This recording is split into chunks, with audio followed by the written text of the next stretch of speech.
For every seemingly clear and concise and efficient page on your website, for every perfectly poignant Facebook post about your staff's dedication to the craft, for every YouTube video with perfectly staged lighting and multiple microphones, hold on a second. For every supremely staged social media post showing you or one of your staff sketching a beautiful concept drawing. Those concept sketches, by the way, may lead your potential clients to say either they've got a great hand or he is really good at what he does, or, wow, that's their concept sketching, huh? It looks like it took him 15, 20 minutes to do that floor plan.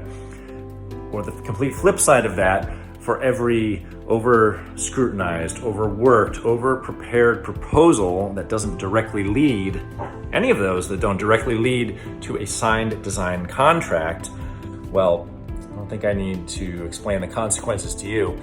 Lost time, lost revenue, lost impact, lost profits. Your potential clients don't know what you do, and it's your fault. Whoa, whoa, whoa.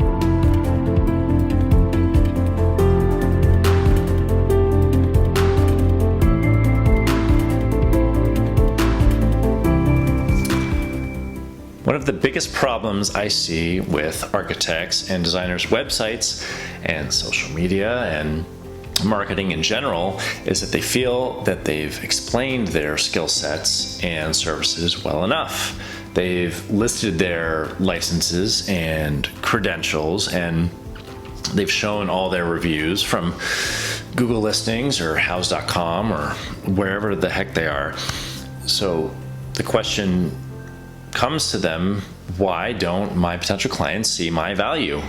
And in some ways that's valid. If you're in the residential space, you can blame HGTV and DIY Network for devaluing your profession and saying, well, it's a 30-minute cookie cutter, dumbed down response to what we actually can do, what we actually do for our clients.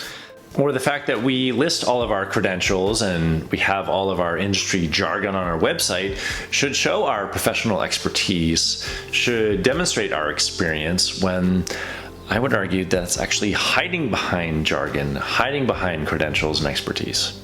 Or you could look at the costs of hiring a professional copywriter, at hiring a professional social media strategist, at the cost of hiring a business coach, and say, well, that's just way too expensive. How the heck are we going to turn an ROI on that? So I have to ask you, does everyone who lists their services on their website, that lists their credentials and licenses and past work, do they all attract their ideal clients and find success? Does everyone who spends hours and hours and hundreds, if not thousands of dollars on creating these beautiful, polished, lengthy proposals land every single project that they submit for?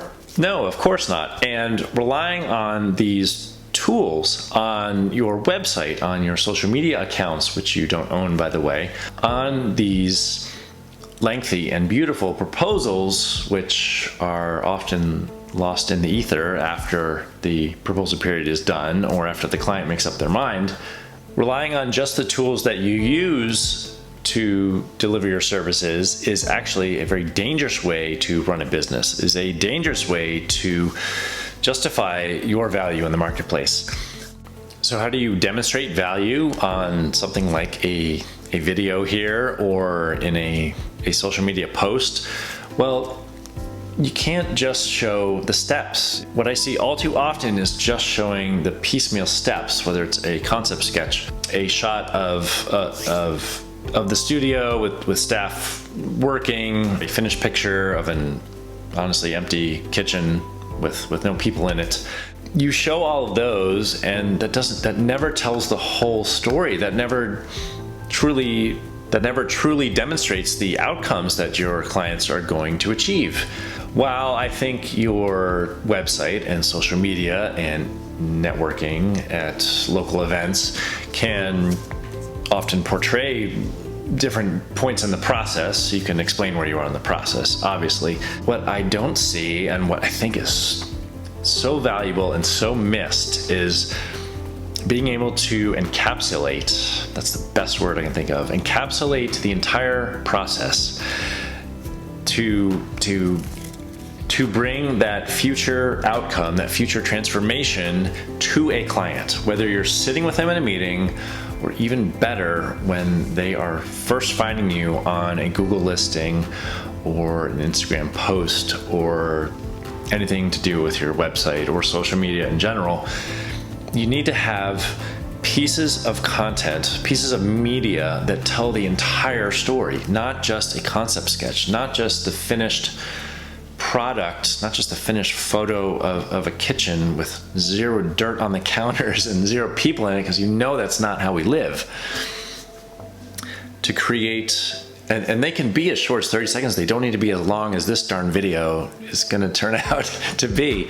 But there are ways that you can do this, that you can use the tools of today to tell both to explain the process and to give a clear vision of the outcome that's so visceral, that's so powerful, that your clients won't want to call anyone else. That's what I'm so passionate about. That's what I'm here to deliver to you. That's why I coach the firms that I do. So, do you want to keep on piecemealing and struggling through posting one thing to Instagram and one thing to Facebook, and maybe updating your website once a year and sending out an email when you remember it? Or do you want to come up with a comprehensive plan for putting yourself out there? Because honestly, while offline networking is super important, it always is, face-to-face interaction always is crucial, having a strong online presence is as much, if not more, critical going into 2020. It's 2020. Blade Runner is an old film now. Blade Runner already happened, which, if you're a movie buff like me, or you're sci-fi movie buff like me, is a little hard to swallow. But using the tools of today is a critical piece of running a business as an architect, as a landscape architect, as an entrepreneur. And I and hundreds of fellow design professionals and entrepreneurs would love to help you on your journey. So I invite you, click the links around this video to join the group From Architecture to Profitecture, and we'll see you inside.